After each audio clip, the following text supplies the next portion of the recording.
All right, Alexander, let's talk about the BRICS summit, which is a couple of weeks away from Kazan, which will be taking place from Kazan, Russia, and a lot of talk about a payment system.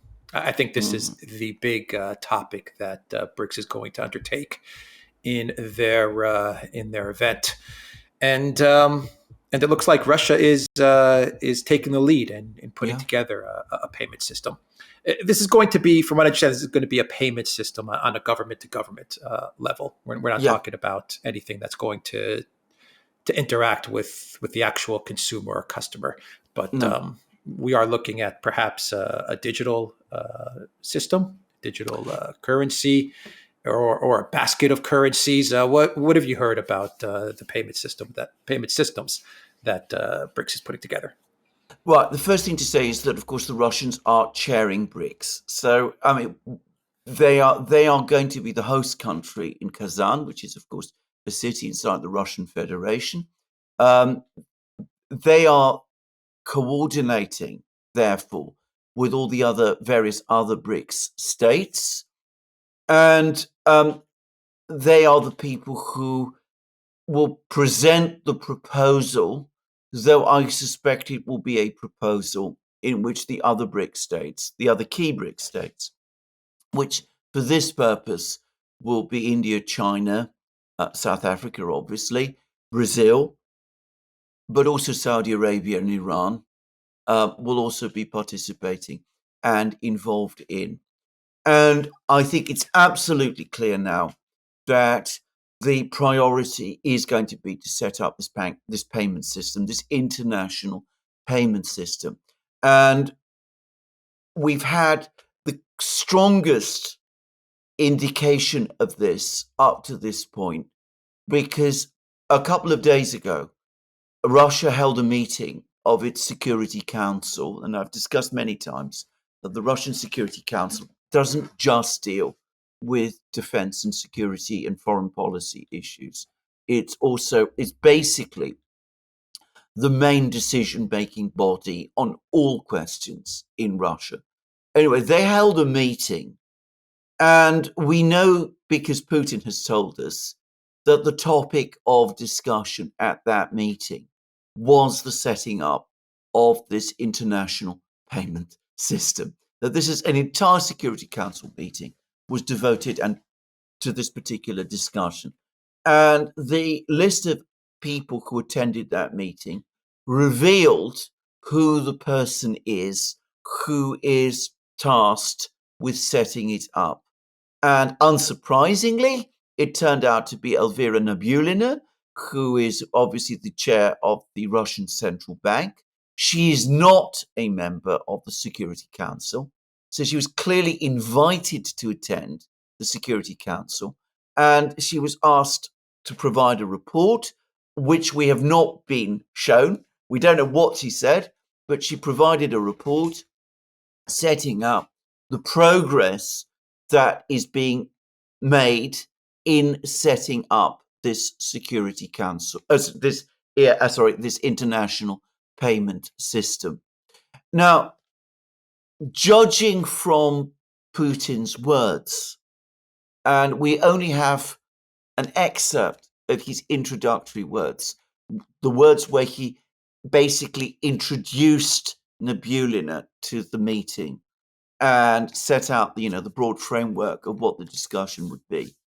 There are still issues to sort out, but significant progress has been made, and it looks as if in Kazan some kind of plan for the setting up of a payment system will be set out. We'll probably have the overall outlines, even if it will probably still be some months, maybe a year before the system itself goes into operation.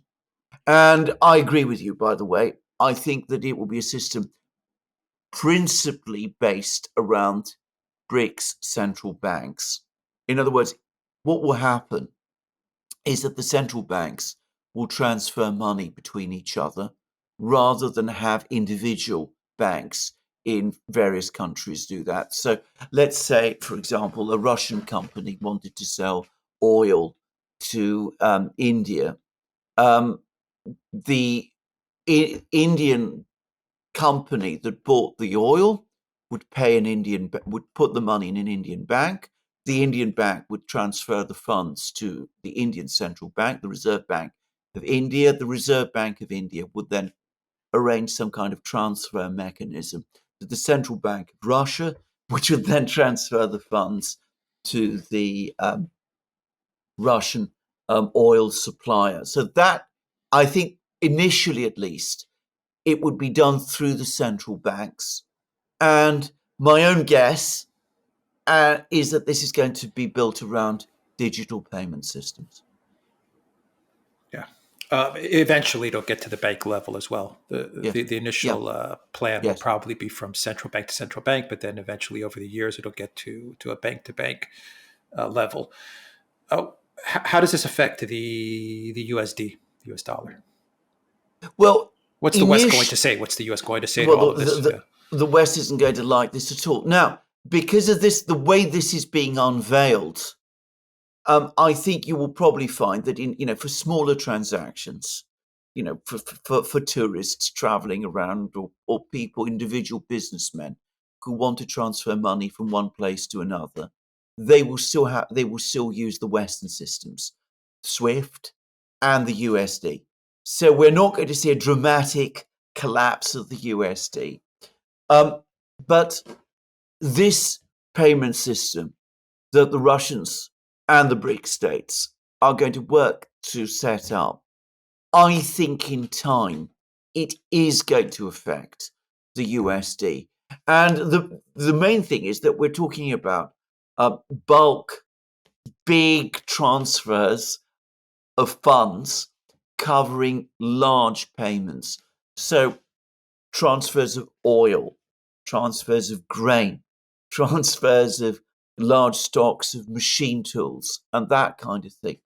And where trade starts, then we start to see eventually, as the system beds in and works its way through, it will develop exactly as you said. We'll start to get um, actual messaging systems start to appear. A payment system is not the same as a messaging system. Swift is a messaging system. I think that's an important distinction to make. You don't transfer money via Swift. What banks do is that they send messages between each other. So we will eventually see messaging systems begin to appear, and other systems begin to appear also. And then the architecture will develop and evolve further. And then at some point within the next couple of years, and we're probably only talking about a couple of years, then you will start to see a significant effect on the position of the USD. This is the first, most difficult, decisive step, if you like, in that direction. The Biden White House really messed it up with this one. Yeah. I wonder if they ever thought about the effects of all of this, even reaching to the USD when they launched Project Ukraine. No, I don't think they did. I was reading I think it was Foreign Policy or Foreign Affairs or somewhere or other, a long article written by Tony Blinken, the Secretary of State, in which he's talking about, the enormous challenges that the United States is facing and how it's up against the revisionist powers, supposedly China and Russia and all that, and how it's defending freedom and democracy and all this. And he didn't seem to be aware at all of all of this huge change starting to happen. I don't think it registers with him. I don't think it registers with lots of people in the United States. I think there's some people who will understand it in the Federal Reserve Board, probably the US Treasury. But, even their habits have developed over decades.